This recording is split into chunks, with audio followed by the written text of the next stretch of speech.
You have 7 days, Luna, or everyone you love will burn. The warning doesn't come as a whisper in my mind, but as a crack of thunder that splits the blood-red sky above our sacred grove. I stare up at the moon as it bleeds over Silverbone territory, feeling the earth tremble beneath my boots, feeling something ancient and hungry stir in the depths below. Through the pack bond, fear ripples like cold water, brushing against my skin, tightening in my chest. Morvath the Devourer, the monster the elders swore was only a story, is waking. Beside me, Damon's hand clamps down on my shoulder, steady and unshakable as stone. We have the Moonblade, he murmurs, confidence threading his voice. We're not defenseless. But when we reach the temple carved into the cliffside, the air tastes of ash and betrayal. The glass case lies shattered, the altar cracked, and the pedestal where our sacred weapon should rest is empty. No blade, no blessing, only dust, and the echo of a prophecy that has just become my reality. 7 days to find a weapon lost for centuries. 7 days before the Devourer reaches our gates. 7 days before my world burns. The night the prophecy unfolds, the forest forgets how to breathe. Blood-red light spills through the trees, turning every leaf in the sacred grove into a shard of stained glass as I stand in the circle with the elders. The air hums with power, thick and metallic on my tongue, and my wolf paces inside my chest, claws raking, desperate to run. I keep my spine straight, my hands loose at my sides, because Lunas do not tremble in front of their pack no matter how loudly the world begins to crack. Above us, the moon bleeds. None of us speak at first. Even the wind seems to hold its breath. Then the earth gives a low, warning groan under our feet, like something vast and ancient is turning in its sleep far below the roots of the mountain. "Goddess have mercy," Elder Brenda whispers. Her voice is dry as old parchment, but it slices through the silence. The oldest wolf in our pack shuffles forward, her white hair loose around her shoulders, clutching a bundle of leather-bound scrolls to her chest. Her eyes, clouded but still sharp, fix on the crimson moon with something that looks too much like recognition. "This is it," she says. "The 1000th year. The chains are weakening." Damon moves before I do. My mate steps up beside her, tall and solid, the unmistakable weight of the Alpha King in his stance. "Speak plainly, Elder," he says. "What are we facing?" Brenda lifts the scrolls, hands trembling. "Morvath the Devourer," she answers.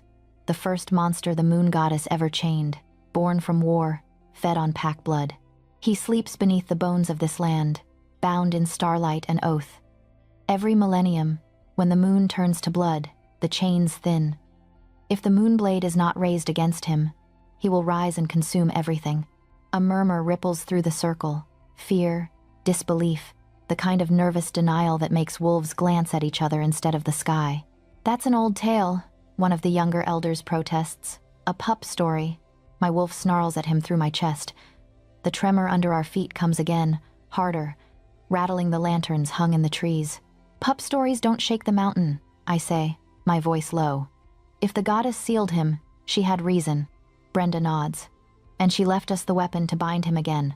The Moonblade, blessed steel, forged in lunar fire. It has waited for this night since before any of us were born." Damon exhales slowly, shoulders rolling back. Through the bond, I feel his fear sharp, bright, before he smothers it beneath cold control.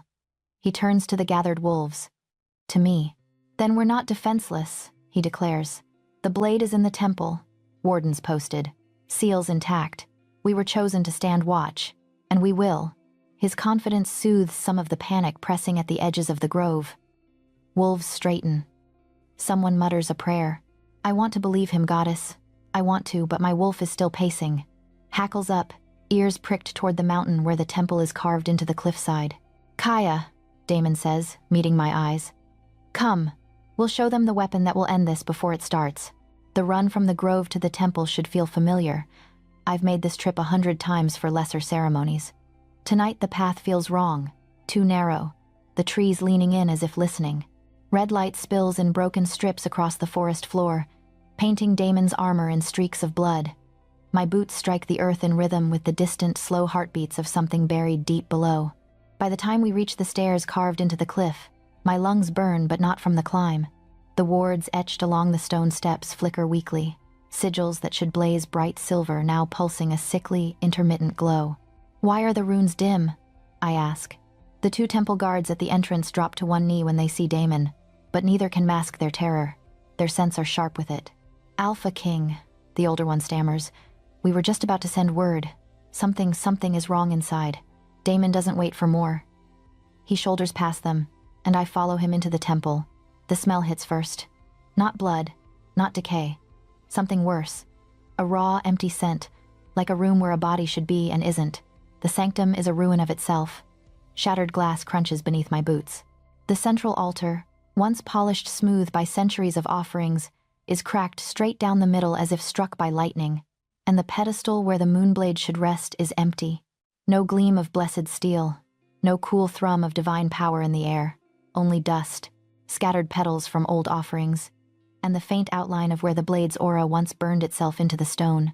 For a moment, everything inside me goes silent. Then Damon roars. His fury explodes through the chamber, rattling the fractured walls. "Who came in here?" He snarls at the guards, voice edged with alpha command.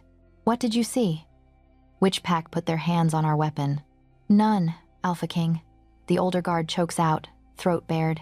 The wards never flared, the doors never opened. 1 hour ago, the blade was there. We swear it. Then the moon turned fully, and the runes flickered. When they steadied, it was gone. Damon stalks the room like a caged storm, hands fisted at his sides. "Rival packs," he growls. "They must have found a way to slip a witch past our wards. I'll have their heads for this." His anger is a living thing in the air, but it doesn't feel right. It feels defensive, too loud, too immediate. I move closer to the pedestal instead, letting his rage become distant thunder at my back. I press my palm against the cold stone where the blade once lay. A faint tingling burns under my skin. Not pain, exactly recognition.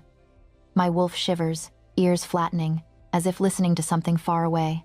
"It doesn't smell like intrusion," I say quietly. "No strange wolves, no foreign magic, just absence." Brenda shuffles into the room, leaning heavily on her cane, scrolls still clutched to her chest. Her cloudy eyes land on the empty pedestal, and for a moment the weight of her grief is heavier than Damon's fury. "So it has chosen," she murmurs. Damon rounds on her. "Chosen?" "The blade was stolen." Brenda shakes her head. "The moonblade does not obey thieves. It is not a trinket to be locked in glass. It is a living promise. When the time comes, it moves to where it is needed most, and away from hands that would use it wrongly." Her words hang in the air like smoke. "You're saying it disappeared by itself?" I ask. "Walked out of the temple?" "Shifted," she corrects. "Hidden. From the unworthy, toward the destined. The first Luna wrote of this." She lifts one of the scrolls, then seems to think better of unfurling such fragile parchment here.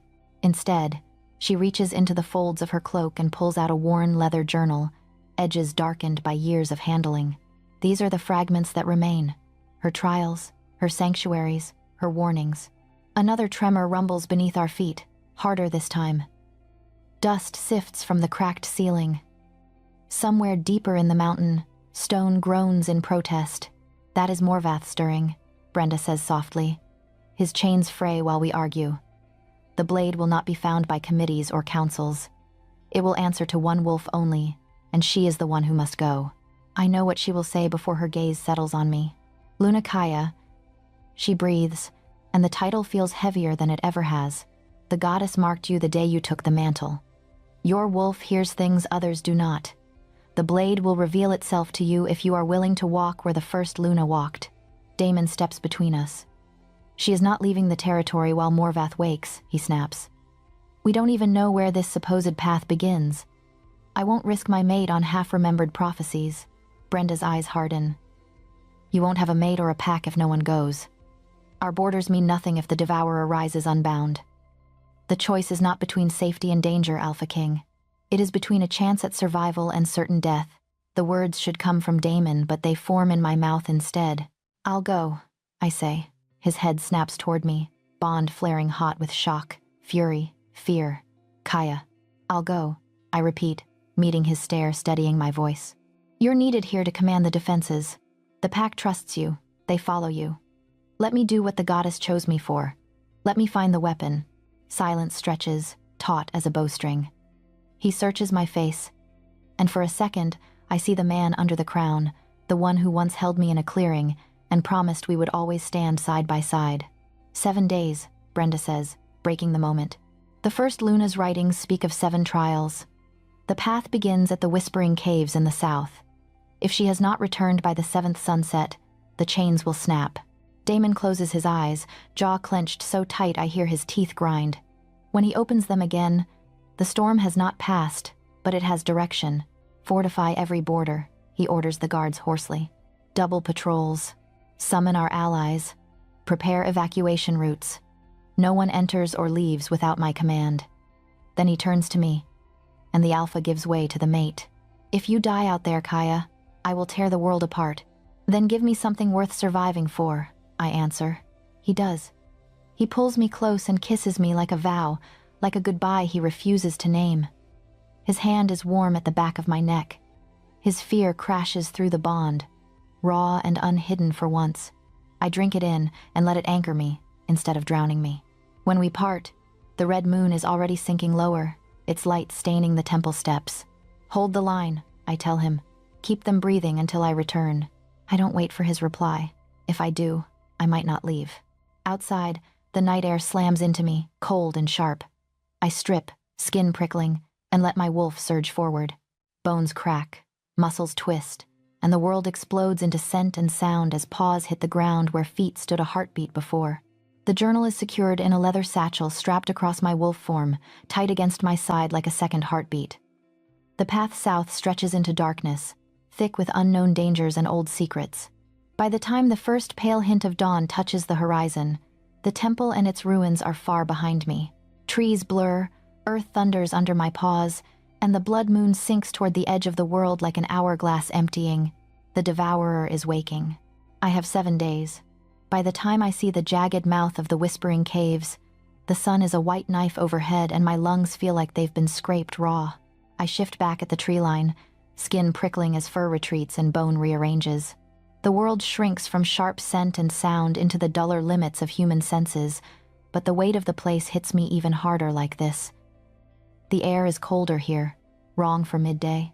Every breath tastes of stone, dust, and old, stale power, as if the mountain itself has been holding something in for too long. The journal's leather is hot against my palm as I flip it open to the page Elder Brenda marked. The ink is faded, the handwriting looping and elegant, but the words still hum with the first Luna's voice. Only she who hears the voices of the lost may pass. My wolf presses against my ribs, uneasy. She doesn't like this place. Neither do I. Still, I step forward. The entrance yawns before me, a jagged crack in the rock wide enough for a pack to march through, though none ever have. No territory claims this ground. No patrols cross it. This is neutral, sacred, and utterly forsaken. Goddess, guide my steps, I murmur, because saying nothing feels like walking in naked. The first instant I cross the threshold, the light dies. It doesn't fade gradually. It cuts out in one clean slice, like someone snuffed the sun with a single breath. Behind me, the forest vanishes. Ahead, nothing, no glow, no outline, just a wall of black so total it feels solid. My hand flies out on instinct, fingers scraping rough stone. The tunnel is narrow here, damp and cold. Water drips somewhere in the darkness, slow and steady, a patient metronome. Then the whispers begin. At first, I think it's just the echo of my own breath, the slide of my boots on gravel, but the sound swells, layers folding over one another, until I can hear words inside the murmur. Not in any tongue I know. Old language, older than packs and kingdoms, syllables shaped like teeth. My wolf goes still inside me, not crouching to pounce, not pacing in fear. Still, like a creature listening for a predator it cannot see, I swallow, throat dry. Show me the path, I say softly. I'm here for the trial. The whispers surge in response. They ricochet off the stone, multiplying, twisting into a chorus that fills the tunnel. Some voices are low and rough, others high and thin, all of them urgent. A few phrases break into words I almost recognize, shards of ancient prayers my grandmother used to mutter when she thought no one was listening. I take another step forward. The air grows colder with every pace. My breath turns visible, ghosting before me. The whispering shapes itself around my skull, curling into my ears, brushing cold fingers across my thoughts. It's not just sound, it's presence, pressing at the inside of my mind, testing the edges. I realize, with a slow creeping dread, that I am not hearing the caves. I am hearing them, the lost. Pale shapes begin to form at the corners of my vision. At first they're only distortions, slightly darker patches of dark, movements where no body should be. Then they resolve into figures, wolves made of moonlight and fog, translucent fur rippling in a wind I cannot feel. They circle me in the narrow passage, pause silent on the stone. Some are small, barely older than pups. Others are massive, shadows of former alphas. All of them carry the same scentless weight of things that are no longer part of the living world. My heart pounds, but I force myself not to bare my throat, not to cower. These are not enemies. These are what's left of those who came here and failed. My predecessors. Lunas who could not save their packs. One breaks from the circle. She steps forward with a slow, steady grace. Her form flickers, but her eyes are clear. Silver, bright as full moonlight, reflecting on blood. A ceremonial torque rests ghost solid around her neck, and for a heartbeat I see her not as a wolf but as a woman, tall, dark-haired, bearing the same mantle I do now. Why do you seek the blade, daughter of moonlight? The question doesn't come from her mouth. It blooms inside my skull, a thought that is not mine. My first instinct is to give the answer I know I'm supposed to give, the neat, clean one, to stop Morvath. But standing here in the dark with failure circling me, lies feel like an insult. So I tell the truth instead. To keep my pack from being torn apart, I say, voice hoarse. To make sure our pups grow up under a sky that isn't burning. To protect my mate, even if he annoys the goddess with his pride. To stop the devourer from waking into a world that isn't ready for him. I seek the blade because without it, everyone I love dies. And I can't watch that happen. The spirit tilts her head, studying me with those bright, searching eyes. The whispers swell, overlapping, as if the others are arguing about my answer. You would die for them, she says. Yes. You would kill for them. Yes. A pause. Would you let them hate you? If that was what it took to keep them alive? The question punches the breath out of me. Images flash through my mind, wolves staring with betrayed eyes, Damon's face twisted with rage instead of trust, my name spoken like a curse. My chest tightens. I taste ash. My first instinct is to say no, to insist that love and loyalty should be enough, that leadership shouldn't demand that kind of sacrifice. But the memory of the blood moon rises in my mind, and the tremors in the earth, and the way the temple felt empty, wrong, like a missing tooth. This is not a time for soft comforts. If that's what it takes to keep them breathing, I whisper. Yes, I'll bear it. The spirit watches me for a long, silent moment. Then she steps aside. The circle around me breaks. The other spectral wolves retreat into the walls, their forms dissolving into the stone as if the mountain is drinking them back in. The whispers fade, thinning from a roar to a sigh, until only one voice remains hers. Then walk, Kaya Thornwood, she murmurs. But understand this.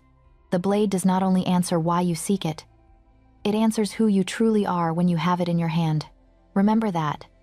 When choice comes, cold brushes past my cheek like a fleeting touch, and she is gone. The tunnel ahead of me brightens not much, just enough to see the floor. Pale, luminescent lichen glows along the walls in a thin, wavering line, forming a path deeper into the mountain. I move.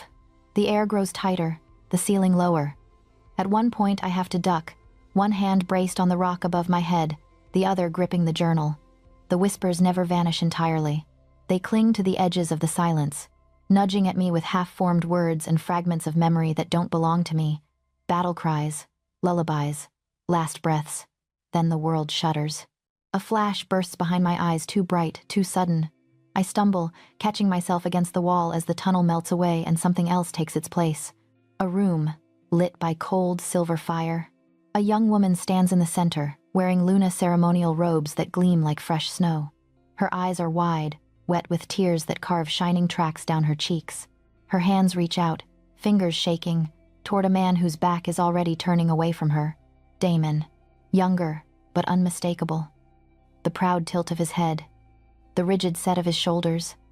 I feel his scent even though this is only vision. Something echoing through time. The goddess chose us, the woman whispers, voice cracking. Please, don't do this. He doesn't look at her.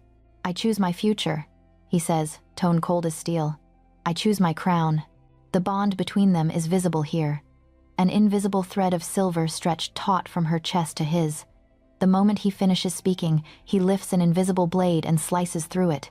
The sound it makes is not physical. It's worse. A tearing, ripping cry that erupts inside my own ribcage, like something sacred being broken. The woman falls to her knees, hands clawing at the air where the thread used to be. Damon walks away without looking back. "Stop," I gasp, pressing my palm hard to my temples. "Stop." The vision shatters. I'm back in the tunnel. Breath ragged, heart punching against my ribs, sweat chills on my skin. The whispers resume their low susurrus, as if nothing happened. My wolf is shaking. This is a trick, I tell myself. A test from the caves. Fear, magic, illusions, anything but truth.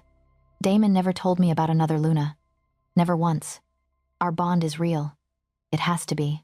But the sound of that severed thread lingers, a phantom ache in my chest. I shove the memory down, hard, into the place where I keep things I can't afford to feel yet. Later, when the weapon is found, when the pack is safe, then I can demand answers. Then I can decide what to do with them. For now, the trial is not finished.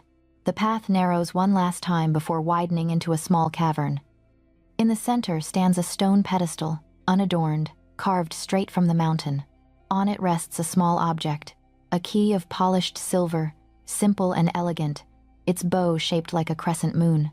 I step forward, half expecting the spirits to surge back, to demand more answers, more sacrifice. Nothing moves. The air here is strangely still, like the moment between inhale and exhale. I reach out, fingers closing around the key. It is cold enough to bite. As my skin makes contact, a pulse runs up my arm, through my veins, settling like a weight behind my sternum. Not pain, recognition. On the pedestal, words flare briefly in ghostly light, then fade. One truth heard, 6 yet to come. 6. I breathe. Goddess, help me. The tunnel behind me brightens once more, the path back to the entrance glowing with that same pale lichen light. The lost are silent now, watching, waiting to see if I will be one of them before this is over. When I step out of the caves, the sky is already bleeding into sunset. Gold and red smear across the horizon, but the blood moon hangs above it all, unchanged, an unblinking eye. My stomach cramps with hunger. My muscles tremble with exhaustion. The key is a cold, solid weight in my hand, and the journal's next line burns in my mind. Seek the temple where water meets stone, and truth drowns the proud. Morvath's presence presses at the edges of my thoughts now, a slow, growing pressure in my skull, like fingers testing the cracks in a wall. I tuck the key into the leather satchel, shoulder the journal, and shift again. Bones snap, fur bursts forth, and my wolf takes the weight of us both. There's no time to rest. I run. The river should be asleep at this hour, but it roars like something alive and angry as I step out of the trees. Moonlight paints the rocks in silver and shadow. Ahead, the waterfall hurls itself over the cliff, a white curtain crashing into the pool below. Even from here, the mist claws at my skin, cold and insistent. The journal said, the drowning temple can only be reached when the river runs low. Tonight, the waterline has retreated just enough to reveal jagged stone teeth at the base of the falls and a dark gap between them. An entrance. My muscles shake from the run, from the sleepless night, from the lingering echo of that vision in the caves. The image of the weeping Luna, the sound of a bond tearing, Damon's back as he walked away every time I blink. It's there. Not now. I strip in the shadows, breath ghosting in the chill air, and tie the satchel around my chest so it sits high and tight. The silver key hangs on a cord at my throat, the metal a small, steady weight against my skin. Just water, I mutter to myself, eyeing the black surface of the pool. Just another trial. I dive. The cold is a blade. It cuts every thought clean. For a moment there is only shock, the crushing grip of the river closing over my head, the roar of the falls turning to a muffled thunder. My body protests, lungs clenching as icy water claws at every inch of bare skin. Down. I force my limbs to move, kicking hard, fingers outstretched. The current fights me, shoving me downward then sideways, trying to pin me against the rocks. My shoulder slams into stone. Pain flares, bright and sharp. I grit my teeth and push off, searching the darkness for the shape I saw from above. There. a shadow deeper than the rest, a black mouth in the cliff face. I angle toward it, lungs burning now, the need to breathe a wild, panicked animal in my chest. The gap is narrower than I thought. Rock scrapes along my ribs as I squeeze through, the bag catching for a terrifying second before tearing free. Then, suddenly, the water relaxes. The current eases, the roar fades, and my hands break through the surface into emptiness. I haul myself up, gasping, onto slick stone. The chamber is lit by a faint, blue-white glow emanating from veins of crystal in the walls. Water drips steadily from the ceiling, pooling around my knees. The air is cold and wet, but breathable. I press my palm to my chest, feeling my heart slam against my ribs. "I'm still here," I whisper. "Good." As my breathing slows, I take in the carvings. They cover every surface, walls, ceiling, even the floor where the water hasn't yet swallowed the stone. Wolves rendered in flowing lines, their bodies intertwined with crescent moons and stars. The moon goddess herself appears again and again, a towering figure with eyes like twin moons, hands outstretched. From her palms spill wolves, pairs of them, each connected by a shimmering line that the crystal light seems to follow. The history of us. The first pack standing beneath a sky untouched by city glow. The gift of shifting, the gift of the bond. Scenes of battles survived because two wolves moved as one, hearts and minds linked by something stronger than blood. I move slowly along the wall, fingers hovering just above the carvings. My throat tightens as I pass an image of two wolves curled around each other, a single line of light joining their chests. Then I see it. A section where everything has been savaged. Deep gouges mar the stone, hacking through figures and symbols. Where once there were surely scenes of the goddess and her chosen, there is only damage. Someone took something from here, not physically, but from memory, a story they didn't want told. "Why?" I murmur. The water around my boots is rising. At first I think it's just my imagination, but the next drip from the ceiling lands higher on my calves than the last. The pool at the center of the chamber swells, inch by inch, water creeping across the carvings at my feet. I glance back the way I came. The tunnel is gone. Or rather, it might as well be the water already reaches the ceiling in that direction, a solid wall of black, cold, and absolute. Panic claws at my throat. The satchel digs into my shoulder as I wrench it open, fumbling with numb fingers for the silver key. It's colder than the river was when I drag it free. In the crystal light, the crescent-shaped bow glints with reflected moons. If there's a lock, it isn't visible. I turn slowly, scanning the walls, the floor, the rising water. My gaze catches on a door I hadn't noticed before. A circle etched into the far wall, its outline subtle, hidden among the carvings. At its center is a small indentation, crescent-shaped. There you are. I breathe. The water is at my knees now, heavy and dragging. Each step toward the door is an effort. My teeth chatter, from cold or fear, I'm not sure. I press the key into the hollow. Stone grinds.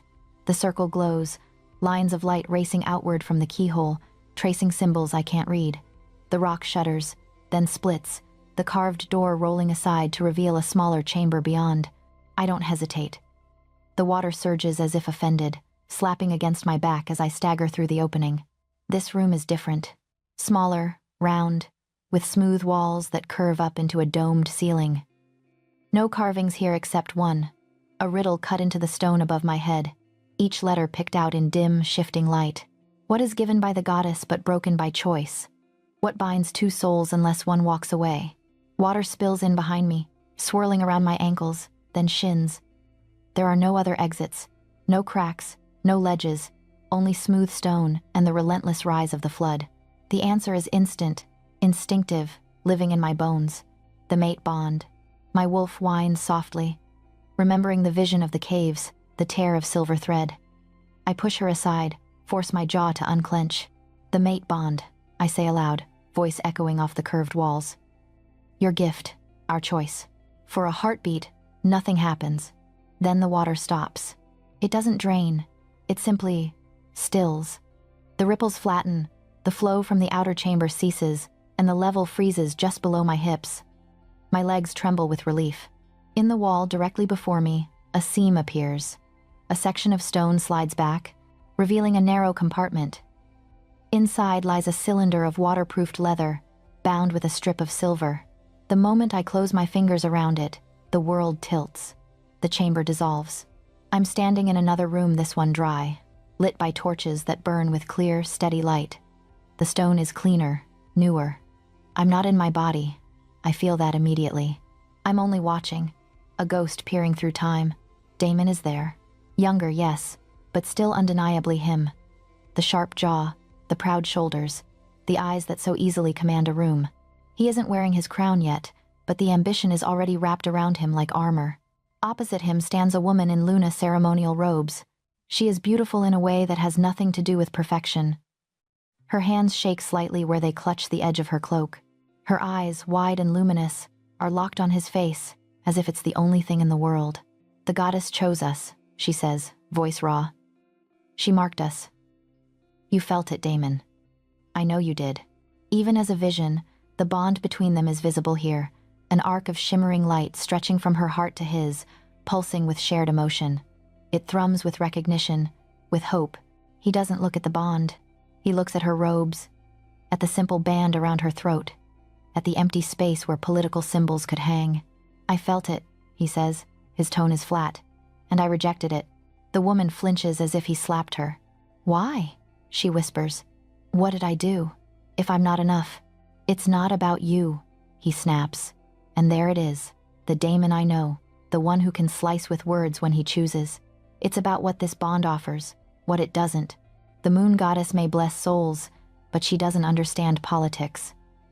I will not tie my future to a wolf who brings no alliances, no armies, no power to my pack. The bond between them flickers, the light dims, struggling. You would defy her? The woman breathes. You would spit on a gift from the goddess herself? He holds her gaze for a long moment. I choose power, he says. The words are a blade. He turns, literally turning his back on her, on the bond, on the shimmering thread. As he walks away, the silver line snaps. The sound of it echoes through me. It is not just metal breaking.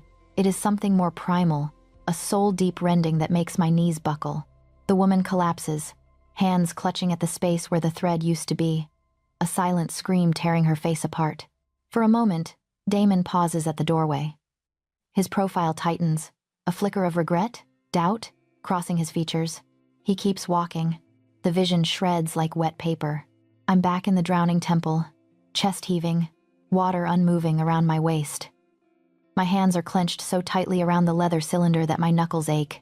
No, I whisper. No, that it can't be real.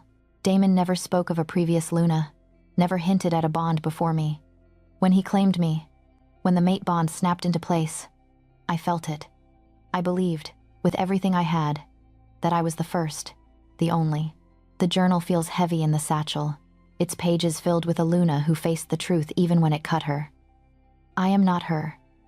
I do not want this truth. My wolf whimpers, uncertain.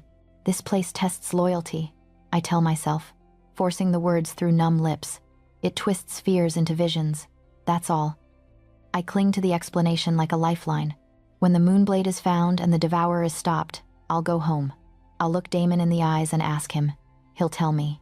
He'll make sense of this. He has to. Because if he doesn't, if this is not illusion but memory, the water shivers, breaking its unnatural stillness. The trial has given what it meant to give. It will not hold me longer.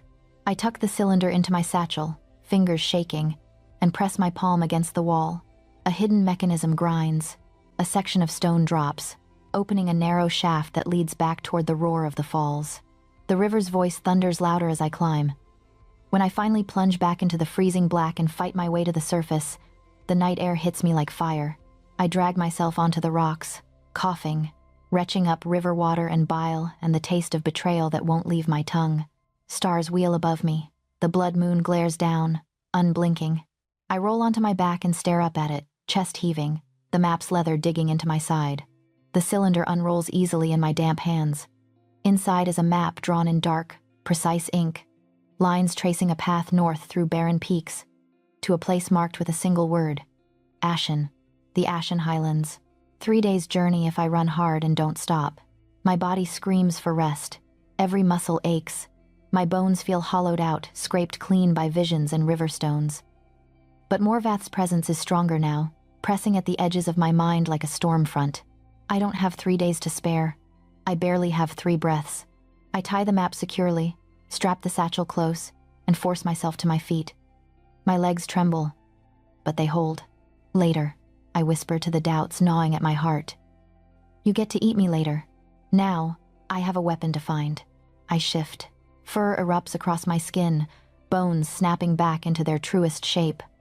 My wolf shakes off the river's chill as best she can and lifts her head to the north, nose filled with the scent of cold stone and distant ash. We run into the darkness, away from the waterfall's roar, toward a high, dead land where answers wait like buried bones. And with every stride, the question I try not to ask beats in time with my heart. What else has my mate chosen to keep from me? The ashen highlands greet me like the inside of a tomb. Everything is gray. The sky, the broken teeth of stone jutting from the earth, the dead trees twisted into shapes that look too much like wolves frozen mid-howl. Even the wind feels colorless, scraping over my skin as I stumble across the cracked ground. Volcanic rock crunches under my boots, sharp enough to slice through the soles. Every breath tastes of old ash and something metallic, like dried blood that never washed away. By the time I reach the ridge marked on the map, my legs are shaking so badly I'm not sure they'll hold me another step. They do, barely. Below, carved into the side of a blackened cliff, I see it, the ruins of an ancient sanctuary. Stone pillars, half collapsed, surround a sunken courtyard. The remains of walls rise in jagged outlines, open to the sky. No pack scent lingers here. No animal, no bird, nothing living has dared claim this place. My wolf whines low in my chest. Almost done, I rasp, though I don't know if I'm speaking to her or myself. We find the blade. We go home. We end this. The descent to the courtyard is steep, the path little more than crumbling ledges and loose rock. Twice I slip, catching myself just before the drop can take me. By the time my boots hit the cracked flagstones at the bottom, my palms are scraped raw and my lungs feel full of dust. Then I feel it, power, humming in the air. It buzzes under my skin like static, makes the hair on my arms stand on end. The center of the courtyard holds a single raised platform, untouched by the decay around it. On it rests a stone altar, smooth and unbroken, and on the altar, bathed in a shaft of cold silver light that doesn't match the dim sky, lies the moonblade. My breath catches. It is both more and less than I imagined. The weapon is elegant, not oversized, its length designed for speed and precision rather than brute force. The metal glows softly, haloed in silver that seems to pulse in time with my heartbeat. Symbols are etched along the blade, language I can't read, but somehow recognize as older than any pack law. For the first time in days, hope hits me so hard my knees nearly buckle. There you are, I whisper. All the miles, the blood, the visions, all of it narrows to this point. I cross the courtyard slowly, afraid that if I move too fast, the image will shatter. The humming in the air intensifies with each step, the energy wrapping around me, tasting my scent, testing the weight of my presence. I stop at the altar. For a heartbeat, I only look. Images flood my mind, Damon's face, the pack's pups huddled in safe rooms, elders standing on the walls under a bleeding moon, Morvath's shadow, stretching, chains made of starlight snapping one by one. This is for them, I murmur. For all of them. I reach out. The instant my fingers close around the hilt, agony explodes up my arm. It's not heat like normal fire. It's holy fire, searing through flesh and bone and soul all at once. My wolf screams. I scream with her. Light floods my vision, blinding, white-hot, as if I've grabbed a lightning strike with my bare hand. The blade rejects me. I wrench my hand back on instinct, falling hard onto the stone, my shoulder slamming into the altar's edge. My palm feels flayed, every nerve shredded. I clutch it to my chest, gasping, blinking tears out of my eyes. The moonblade lies where it was, untouched. Its glow hasn't dimmed. It shines as serenely as if nothing has happened at all. What? The word scrapes out of my throat. Why? I stagger to my feet, fury and fear tangling in my chest. I'm the Luna, I snarl hoarsely. Chosen by the pack, blessed by the goddess herself. I faced your trials. I've bled for this. Why won't you answer me? The air changes. The humming deepens, becoming a resonance that sinks into the stone, into my bones. Shadows thicken at the edges of the sanctuary, pooling in the broken doorways, gathering beneath the dead arches. The silver light around the blade intensifies, spilling outward, swallowing the gray. Then something steps out of that light. A wolf, but not. Larger than any living wolf could be, easily twice my height at the shoulder. Her fur is made of pure moonlight, every strand a slash of silver brightness. Stars glitter in her ruff and tail. Her eyes blaze with white fire. No pupil, no iris, just the full, terrible light of the moon goddess focused into 2 points. I know, instantly, that this is no mere spirit. This is a shard of the divine. I drop to one knee without meaning to, my body remembering reverence even while my mind reels. When she speaks, her voice is not a sound. It is centuries. The weapon serves only the worthy. The words crash through me, not heard by ears but carved into the inside of my skull. They are layered with other voices, echoes of Lunas long gone, of wolves who have stood where I stand now. I force my head up, meeting that blazing stare. I've done everything asked of me, I say, throat tight. I faced the lost. I answered the river. I came when the chains began to fail. If that isn't worthy, what is? The moon goddess does not protect oath-breakers. The wolf's gaze does not soften. If anything, it sharpens, slicing me apart, peeling back my skin, my excuses, my desperate hope. I haven't broken any oath, I protest, the words snapping out before I can stop them. I swore to protect my pack. I swore to stand at my alpha's side. I've kept those vows. You have, the guardian agrees. He has not. Cold slides down my spine. Images from the caves and the temple slam into me, the crying Luna, the thread of silver, Damon's voice saying, I choose power, as he turned away. No, I whisper. The ash-laden wind tastes suddenly sour. Those were tests. Visions meant to shake me. They're not. Memory? She corrects, and there is no room left for denial in that single word. Not illusion, not story. Memory, preserved in places where the goddess's eyes are never closed. My chest feels too tight for breath. Even if that's true, I say, clinging to the only argument I have left. It was before me. Before our bond. He's led our pack well. He's defended our borders, upheld our laws, honored the goddess in every ceremony. He can change. Doesn't that matter? The guardian's gaze burns hotter. Choice always matters, she says. So do its consequences. The moonblade is not a shield for pride. It does not erase the cost of spitting on a sacred bond. Your alpha was given a mate by the goddess herself. He cut that thread for ambition. Her voice drops, every word heavy as stone. The blade will fulfill its purpose, but not the one you believe. My knees threaten to give out completely. I need it to save him, I say, and my voice finally cracks. You don't understand what's coming. Morvath is waking. If Damon falls, the pack will grieve, she interrupts. The pack will bleed. For the first time, there's a flicker of sorrow in her tone. But the pack will survive, if you wield the blade as it was meant to be wielded. I shake my head, refusing the shape of the future she offers. What are you saying? I demand. Say it clearly.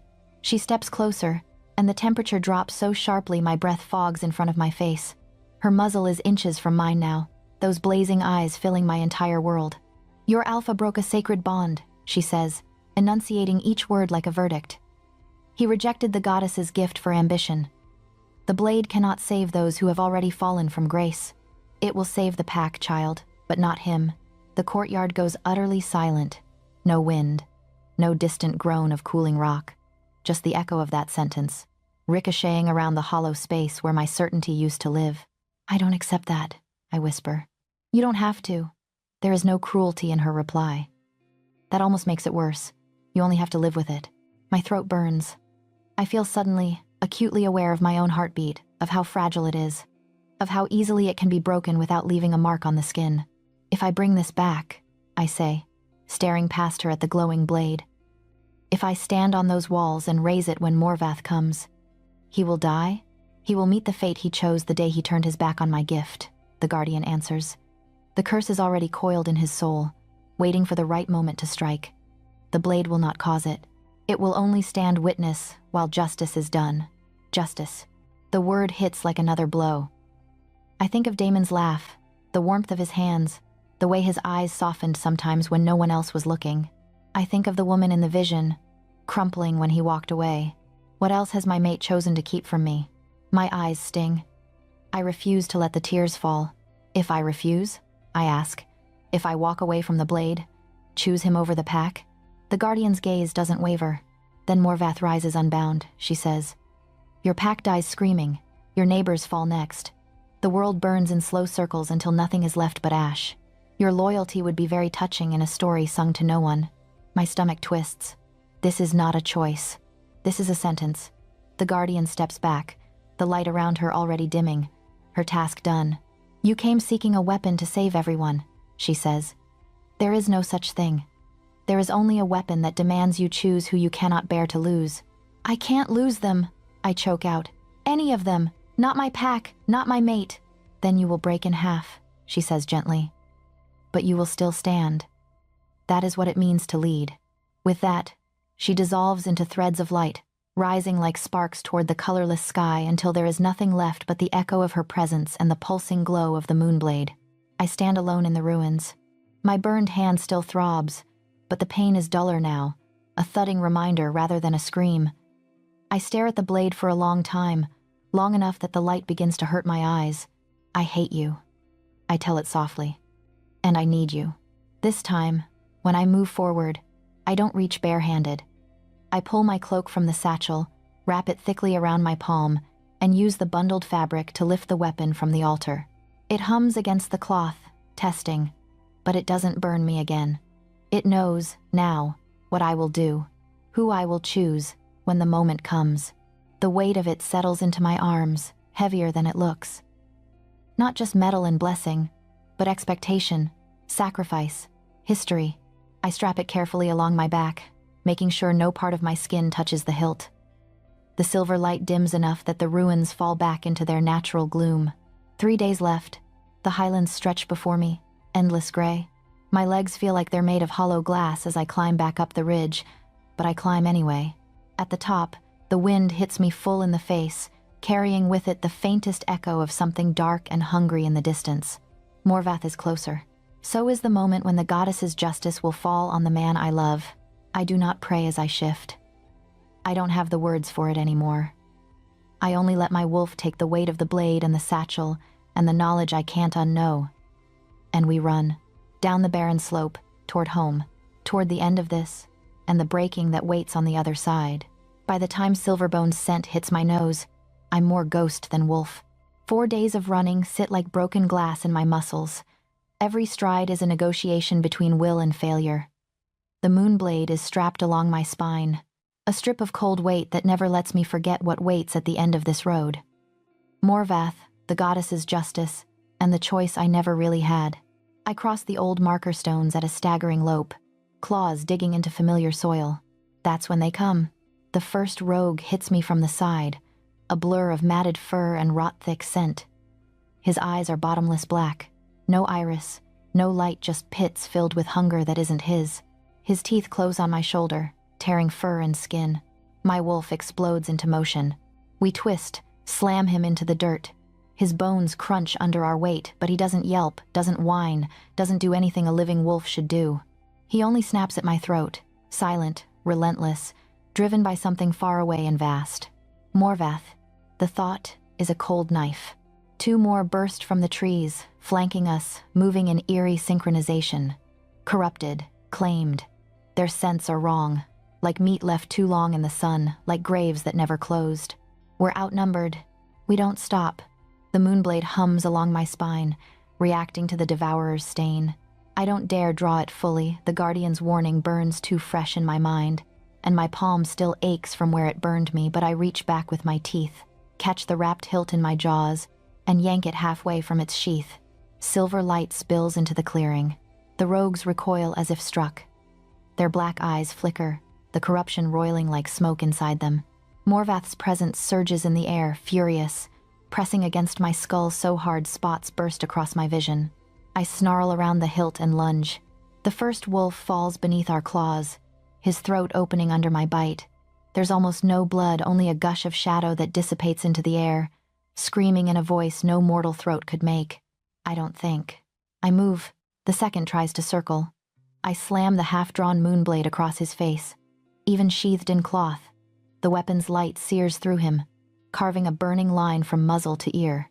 He collapses, spasming, the darkness that held him fleeing like smoke caught in a gale. The third turns to run. I don't let him. We chase him down, knock him flat, and drive claws into his heart until the corruption lets him go. For a bare instant, I see him clearly a young wolf, eyes brown, not black, confusion and terror flashing through them as he realizes where he is, what he's done. "I'm sorry," I whisper, though my throat is not yet human. He dies, before the words finish forming. The remaining shapes hanging at the edge of the trees, more rogues, more puppets, melt back into the shadows. Morvath pulls them away, abandoning this attack as a failed gambit. He knows I have the blade now. He will adjust. My legs tremble as I shove the moonblade back into place and force my wolf onward. We run through our own territory like strangers, cutting across back paths and training fields, passing patrols who flinch at the sight of me and the weapon on my back. Their fear coils through the bond like smoke. Silverbone is fraying. By the time the main borders rise before me, the great iron gates, the stone walls carved with our sigils, the sun is sinking into a smear of red and orange behind the trees. The blood moon is only a ghost in the cooling sky, but its weight presses on everything. Chaos waits on the other side. Shouts echo from the ramparts. Wolves rush across the yard with bandaged limbs and wild eyes. The smell of blood, fear, and too recent death hangs heavy in the air. Morvath's scouts have been busy. "Luna!" A sentry on the wall spots me, his voice cracking with relief and something close to desperation. Open the gate. The iron groans as it swings inward. I stumble through, shifting even before the doors close behind me. Bones rearrange, fur recedes, and I'm left naked and raw in the middle of my own courtyard, every bruise and cut throbbing as the weight of human awareness crashes back in. A cloak lands over my shoulders. Someone presses a water skin into my hand. Voices blur around me, questions, sobbed greetings, frantic reports. "Later," I rasp, lifting a hand. "Where is he?" "They don't have to ask who I mean." "In the war room," one of the beta captains says, eyes darting toward the central building. He hasn't left it all day. The way he says it makes my stomach clench. Inside, the air is thick with tension and the sharp tang of too much coffee and too little sleep. The war room table is buried under maps, markers, stacks of hastily scribbled reports. Advisors cluster at the edges, speaking in low, nervous bursts that die as soon as I step through the door. Damon stands at the center. He looks like he hasn't slept since I left. Dark bruises ring his eyes. His hair hangs loose around his face, and his jaw is striped with a new scar I don't recognize. His posture is wrong, too stiff, too sharp, like a blade left too long in the forge. He turns when he feels me, bond snapping tight. Kaya. His scent crashes over me, familiar, steady, the anchor it's always been. For a second, the sight of him slices through everything else. The highlands, the caves, the Guardian's verdict, all of it blurs behind the simple, visceral relief that he is here. Alive. His gaze drops to the weapon strapped at my back. "You found it," he breathes. Emotion surges through the bond, triumph, relief, a near hysterical edge of vindication. It doesn't feel like the calm, grounded Damon who led our pack through border wars and harsh winters. It feels like someone standing on the edge of a cliff, pretending the drop isn't there. "Everyone out," he snaps without looking away from me. The advisors hesitate. One of them opens his mouth, outrage and fear mixing in his scent. "Now." Alpha Command laces the word, heavy and irresistible. They file out, bristling, worried, obedient. The door shuts behind them with a heavy finality. We are alone. For a heartbeat, neither of us moves. Then Damon crosses the room in 3 long strides and pulls me into his arms. I stiffen at the sudden impact, then sag against him, exhaustion finally catching up. "You're alive," he murmurs into my hair. His hands grip my shoulders hard enough to bruise, as if testing that I'm real. "You're late, but you're alive." "Rogues on the border," I say against his chest. "Morvath's puppets. They tried to stop me. Did they touch you?" His body tenses. "They're dead," I answer. "That's what matters." He pulls back just enough to look at me, eyes burning. "What matters?" he says, gaze flicking to the moonblade again. "Is that you brought that home."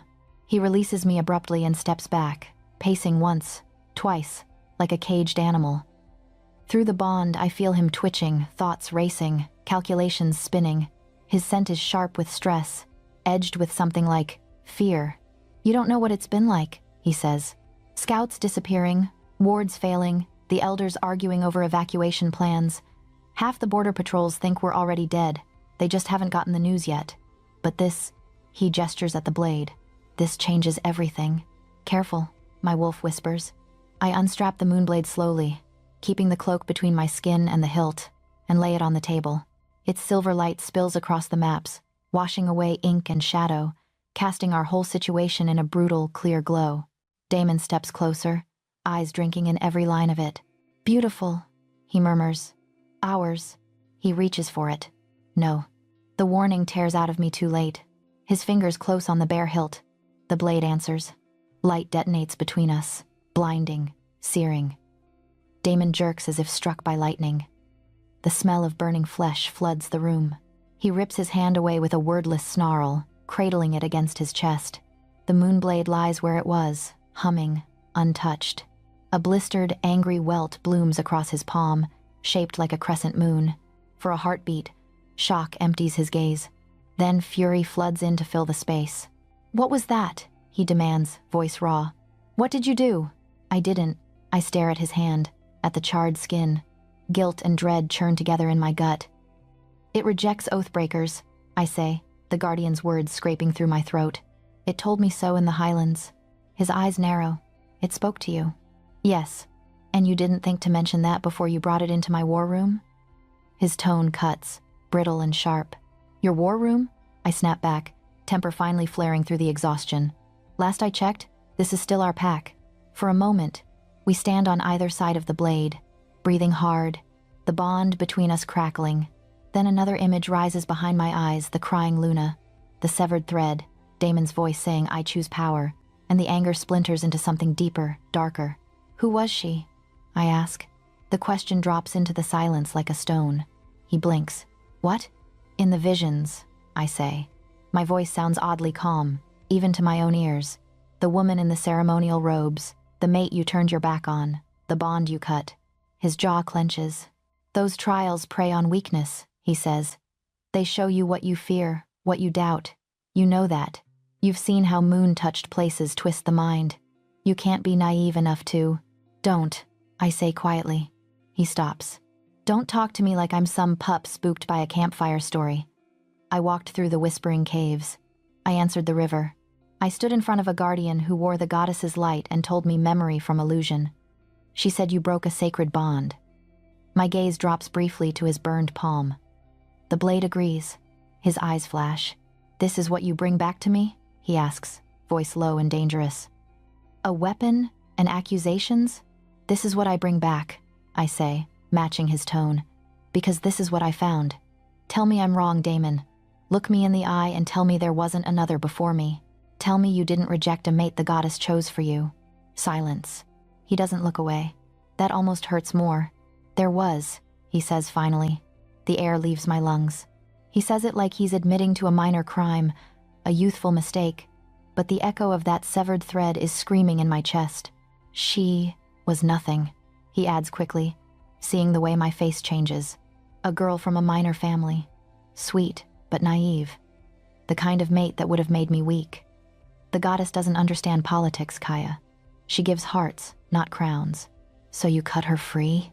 I whisper. "I set us both free," he corrects. "I gave her the chance to find someone better suited to her. I took the chance to build the future this pack needed. You, the alliance your blood brought me, the strength of two great lines united. Look at everything we've accomplished because I made that choice." The room tilts. "You talk about her like she's a trade you made at market," I say, numb. "Like she wasn't a person, like she wasn't a promise." "She was a complication," he snaps. "One I dealt with before it could destroy everything I was meant to become." His burned hand curls into a fist, skin cracking. "And now you stand here judging me, when you know what's coming? When every decision I've ever made has been for this pack?" "For the pack," I echo. "Or for the crown?" He flinches. The bond between us shudders. I press a shaking hand to the table, trying to steady myself. The moonblade's light reflects in the maps, rivers, and borders, cutting our territory into shards. My chest feels full of broken glass. "Did you ever love me?" I ask quietly. Or did I just fit better into the picture you were painting? For the first time since I entered the room, Damon looks truly unsure. His mouth opens, closes. Something like pain flickers across his features, stark and unguarded.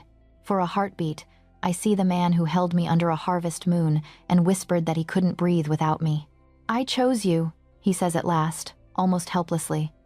"Doesn't that mean anything?" It does. It means everything and nothing at once. Because now I know what his choices cost. The Guardian's verdict settles over the moment like falling snow. It will save the pack, child, but not him. I straighten, forcing steel into my spine. "We don't have time to unravel this now," I say. "Morvath's scouts are already at our borders. The curse in your soul is waking. Whether I forgive you or not won't change what's coming." His eyes flicker at the word curse. "You believe that thing?" he asks, nodding toward the blade. "Over me?" "I believe what I saw," I answer. "And what just burned your hand?" "I believe the goddess doesn't forget when someone spits on her gift." I pause, letting the next words settle between us like another line we can't uncross. "But I also believe our pack deserves to live, regardless of what either of us has done." He looks at the moonblade, at his palm, at me. "Then we focus on that," he says tightly. "We hold the walls, we use the weapon, we survive." "You won't," I don't say. The blade hums softly, as if it hears the lie and is already measuring the time left in his veins. I wrap the moonblade again, hiding its light, and slide it back into its sheath. The room dims, leaving only the candle glow and the sharp lines etched into Damon's face. "Get some rest," he says, and the gentleness in it catches me off guard. "You look like death." "So do you," I reply. He huffs a humorless breath. "We'll fix it after this is over. If there is an after for you." I nod instead of answering, and turn toward the door. My steps are steady, but inside, everything is unraveling trust, certainty, the future I thought we were racing toward together. Outside, the yard is a storm of preparation, wolves hauling supplies, fortifying walls, checking weapons. The blood moon climbs higher, uncaring. I look up at it, and lay a hand on the hilt at my back. Between the devourer outside our walls and the curse coiling in my mate's soul, I don't know which will break first. I only know that when they do, I will be holding the blade that decides who gets to live with the pieces. Morvath will reach us tomorrow. The knowledge sits in my bones like a second spine as I walk the territory, watching my world build its own barricades. Wolves dig trenches along the tree line, claws tearing through frozen soil. Others haul sharpened stakes, reinforce watchtowers, string alarm bells between trees. The sense of sweat, fear, and iron tangling in the air should make me feel alive, focused. Instead, I feel hollow. "Luna, where do you want the archers?" Abeta asks, eyes ringed with exhaustion. "High ground only," I answer, the words automatic. "Rotate them every 3 hours. No one stays on the wall long enough to make mistakes." I hear myself. I watch myself. It's like wearing my own body as armor. Damon's voice follows me everywhere. He moves through the camp like a storm contained in 2 small skies, giving orders, snapping at anyone who hesitates, stepping in where he should delegate. The pack watches him with a mixture of awe and unease. He corners me near the training field, away from listening ears. "Kaya," his fingers close around my wrist. Not hard, but firm enough that the bond between us flares, reminding me what we are, what we were meant to be. "We need to talk." "We are talking," I say, keeping my gaze on the wolves sparring in the dirt. Their movements are clumsy with fatigue, but the determination in them aches to watch. "Not like this." His voice softens. "Not like we're strangers sharing command." I pull my wrist free, ignoring the sting that runs through our bond. "We're leaders sharing a pack on the edge of annihilation. That's all we have time to be." He flinches as if I slapped him. "Everything I did," he says quietly, "I did for this, for them, for us." "The goddess chose wrong the first time, Kaya. I corrected it. I chose you. Isn't that worth anything?" The worst part is that a piece of me wants to believe him. To step into his arms, let his scent drown out the memory of the woman on her knees and the sound of a bond breaking. But the Moonblade's rejection burned the lie out of me. "It's worth something," I say. "It's just not worth everything." He searches my face, jaw tight. "What we have is real," he insists. "Fate or not, don't let some ancient ghost and a temperamental weapon rewrite us." "What's coming?" I answer, finally looking at him, is going to rewrite us whether I let it or not. His eyes darken. So that's it? You've already decided I'm damned. I didn't decide anything, I say. The goddess did that the day you cut that thread. He flinches again, deeper this time. For a heartbeat, the Alpha King vanishes, and I see only a man who finally understands that some debts come with interest you can't negotiate away. We can face her together, he says hoarsely. Whatever judgment she has, we stand under it side by side. I almost laugh. You say that now, I reply. But when the moment comes, it won't be you she demands a choice from. It will be me. He doesn't know how literal that is. He reaches for me again.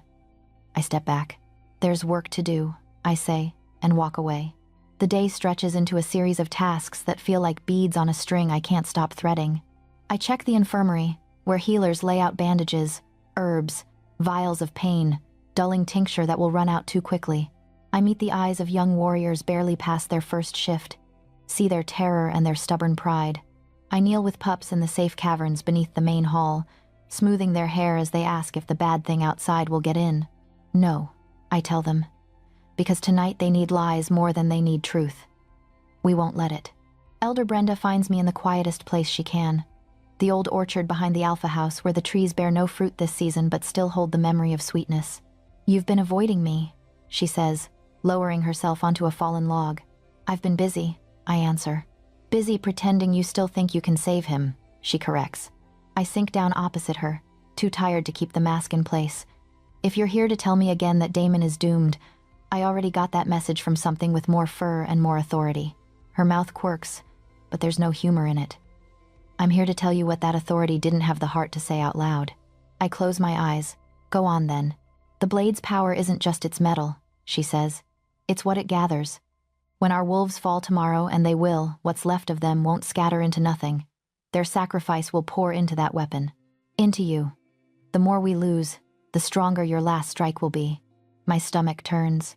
So to save us, I say slowly, I have to watch them die and turn their deaths into fuel. That's one way to put it, she replies. Another is, you carry them into the final blow, so none of them fall for nothing. Her eyes are kind. That almost makes it worse. And Damon? I ask. The curse in him isn't tied to the blade, she says softly. It's tied to the choice he made long before he ever held a crown. The goddess doesn't kill on whim. She simply stops shielding those who tore up their own protection. So while I'm gathering the dead to strike at Morvath, I murmur, I'll be watching my mate unravel from the inside. Yes, there is no comfort, but there is clarity. I don't know if I can do it, I admit, voice barely above a whisper. Lead after that. Stand in front of them all with his blood on my hands, even if I never lay a finger on him. Brenda reaches out, her wrinkled hand warm on my knee. Leadership isn't about what you can bear, she says. It's about what you bear anyway, because someone must. The goddess chose you for that, Kaya. Not to be a perfect mate, to be a necessary alpha. The word lands between us like a dropped blade. Alpha, not Luna. Not consort. Not second. The one who stands when the others fall. I don't want it. I say, want has nothing to do with it, she replies gently. Neither did Damon's first mate's wishes when he turned away. Choices were made. This is where they end. Night crawls in. I spend it moving, sharpening weapons, even though I'll only truly wield one. Checking barriers, adjusting patrol rotations, pressing my palm to the walls as if I can convince the stone to hold just a little longer. Everywhere I go, wolves look at me with a kind of fragile faith that feels like a knife to the ribs. They believe I'll save them, that I'll come back from the fight with their alpha at my side, and a story of how we sent a legend back into the dark. I memorize their faces. The young warrior with the crooked nose, the healer whose hands shake when she thinks no one can see, the Omega who cracks jokes at the supply carts to keep everyone from noticing his fear. Later, when the blade drinks their last breaths, I'll know their names. The hours blur until the sky pales. Dawn finds me on the highest point of our land, standing atop the watchtower that looks out over the valley. The wind up here is knife-sharp, carrying scents from miles away, smoke, frost, the faintest trace of rot creeping closer. The horizon is wrong. It darkens not with clouds, but with movement shapes too large and too many to be a simple storm. A smear of shifting shadow that crawls along the line where earth meets sky, blotting out the morning light as it comes. Morvath's army. Behind me, the pack stirs, waking into what might be their last day. Below, I hear Damon rallying warriors, his voice strong, certain, as if he doesn't feel the curse coiling tighter in his veins with every breath. I rest my hand on the moonblade's wrapped hilt. The metal is cold. The power inside it is not. Almost time, I whisper to the empty air, to the goddess, to the part of me that still hopes for an impossible miracle. The living shadow on the horizon swells, marching toward us like the night itself decided it was tired of waiting for sunset. I square my shoulders. Whatever breaks today, bonds, bodies, the future I thought I had, I will be there to see it through. And when the devourer reaches our gates, I will step forward, not as a Luna beside her alpha, but as the wolf the goddess left holding the blade. Sunset bleeds across the sky like an open wound when Morvath finally comes. The first sign is the sound. Not footsteps, not howls. Silence, sudden and complete, swallowing every breath of wind, every rustle of leaf. Then the shadows at the tree line pull together, thickening, rising, shaping themselves into something with too many teeth and not enough mercy. He towers over the forest, part wolf, part smoke, part hunger, older than language, eyes burning like dead stars, sunk deep in a skull made of night. Our wards shatter like glass. His army pours through the gaps, twisted wolves with black eyes and broken bodies. Pale, shrieking things that used to be spirits, warped into weapons. They crash against our front lines in a wave, claws and fangs and darkness. The air fills with the iron reek of blood and the sharp crack of bone. Damon is everywhere at once. He moves through the chaos like a blade, his wolf slamming into anything that breaches the defenses, his commands cutting through the roar. For a moment, pride flares in my chest in spite of everything. This is the Alpha King I mated, relentless, brilliant, terrifying. Then I see it. His steps stutter where they should flow. His shifts between forms are jagged, too slow, as if his wolf keeps catching on something unseen. Energy lashes through him in wild surges, not answering his will. The curse is waking. I force my way through the melee, the moonblade a wrapped weight across my back. Wolves fall and rise around me, some getting up again, some not.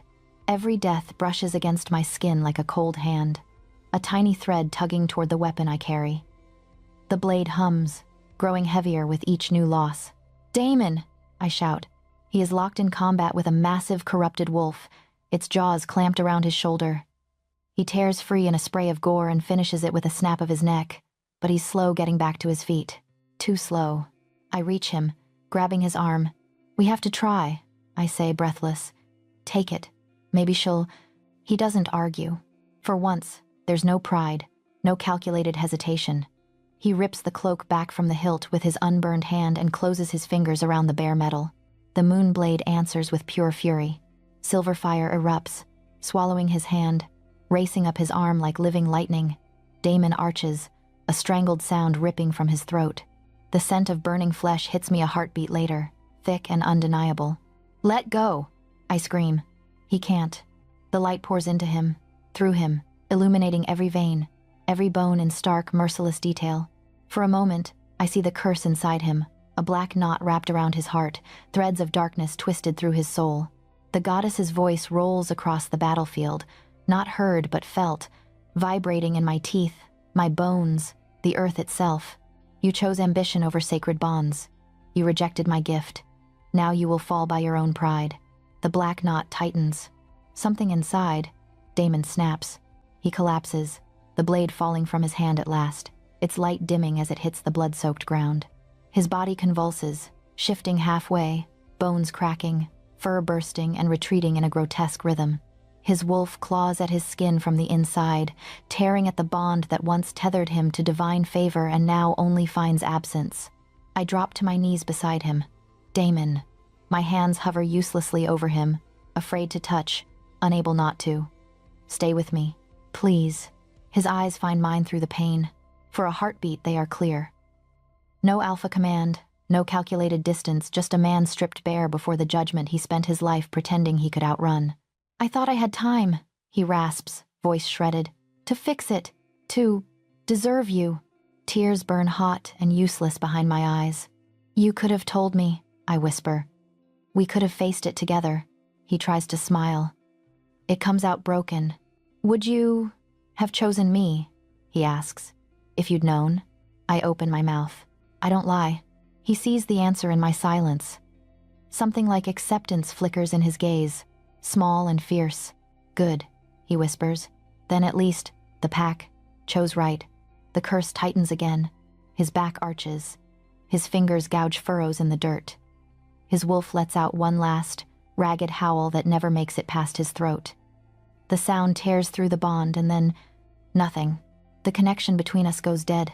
Not muted, not distant. Gone. He dies in my arms as chaos howls around us, his weight suddenly heavy and terribly ordinary, like any other fallen wolf on this cursed field. For a moment, the world narrows to the space around his body. The noise of battle fades, replaced by a high, thin ringing in my ears. My mate is dead, and it is not Morvath's claws that killed him. The ground shudders. Laughter rolls across the battlefield, deep and delighted, vibrating up from the roots of the world. I lift my head. Morvath advances. He moves leisurely now, savoring our collapse. Each step he takes leaves scorched earth and withered grass in its wake. His shadow army presses harder, smelling victory. Our wolves are breaking, pulled back toward the inner defenses, lines shattering under the onslaught. For the first time since arriving, Morvath lowers his gaze to truly look at us. At me. At the dead alpha in my arms. Little Luna, a voice hisses in my skull, colder than the river, older than the caves. You ran well, you bled well, but you were always too late. Something inside me breaks then. Not cleanly. Not like Damon's bond, severed in a single cruel stroke.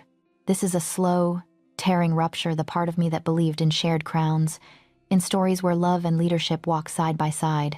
It rips free, leaving a hollow space big enough for something else to move into its place. I lay Damon gently on the ground.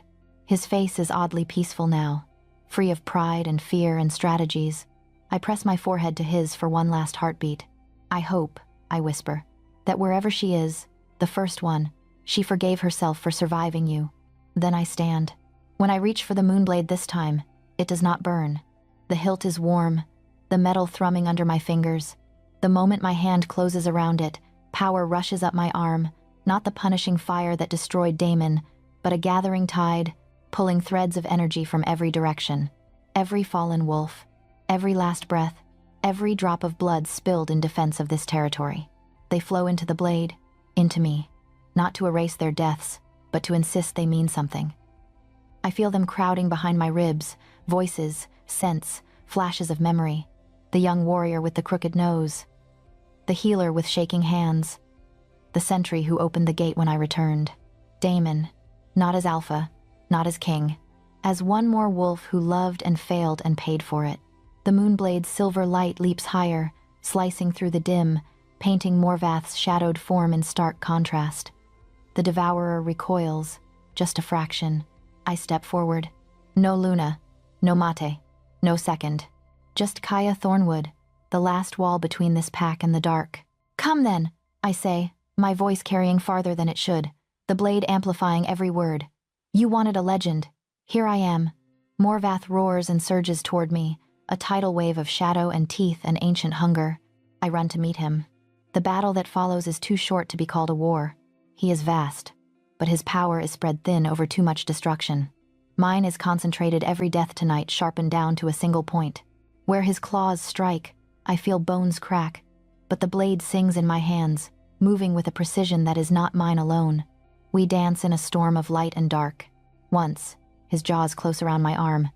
Pain explodes, but I drive the moonblade into the smoky flesh beneath his ribs and feel it catch on something solid, the core of the curse that is him.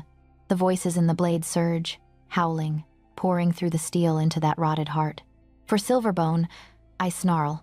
For every pack you've ever broken. For everyone who fell because we were too blind, too proud, too late. I drive the blade home. The world goes white. Morvath screams not in rage, but in shock, as the power he's devoured for centuries is turned against him. The shadow that makes up his body shreds, peeled away in layers by the pressure of our dead. The devourer collapses inward, light spearing through him from every direction. Then he explodes, not into gore, not into fire, but into ash and nothingness, torn apart and dragged back down into the deep places of the world where the goddess first chained him. The echo of his presence vanishes from my mind like a nightmare dissolving in sunlight. Silence falls. Real silence. No war cries, no shrieks, no orders. Just ragged breathing, the crackle of distant fires, the low, haunted sound of someone sobbing into their hands. I'm still standing, barely. My arm is a ruin of teeth, marks, and blood. My lungs burn.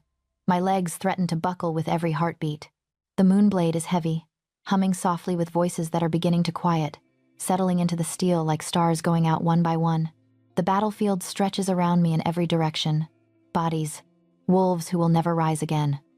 Friends, strangers, enemies who died before Morvath could fully claim them. The ground is churned mud and blood, the air thick with smoke and grief. Half my pack is gone. Damon is gone. Those who survived emerge slowly from behind barricades and shattered walls. Their eyes find me. One by one, fear, awe, devastation, expectation, all of it swirls together in their gazes as if I'm something they don't have a name for yet. Elder Brenda limps toward me, leaning heavily on her cane. Her hands shake as she unfastens the Alpha's mantle from where it lies, scorched and torn, over Damon's still chest. She carries it to me, every step an effort. There is no speech, no oath, no fanfare. She simply meets my eyes, seeing everything in them, the love, the loss, the guilt, and places the mantle on my shoulders. The weight is nothing. The weight is everything. Alpha, she says. The word lands like a final seal on everything the goddess set in motion long before I was born. I don't feel triumph. I feel the crushing, irrevocable certainty that my life stopped belonging to me the moment I picked up the blade. Later, we erect memorial stones in a clearing that still remembers green. Names carved into rock. Symbols for those we couldn't recover enough to bury. The pack gathers, thin and hollow-eyed, as I stand before the stones. Not to promise them comfort. To promise the dead something better. I won't lie to you, I say quietly, palms flat against cool stone. I failed you. I didn't see quickly enough. I didn't ask the right questions soon enough. You paid for our blindness with your lives. The wind stirs, cold and clean. I can't give you justice, I continue. The goddess already claimed that. But I can give you this. I will lead with truth, not comfort. I will not trade souls for crowns. I will not spit on any bond she blesses, no matter how inconvenient it looks on paper. My hand tightens on the moonblade's hilt. Your deaths will be the last ones paid for ambition dressed as strategy.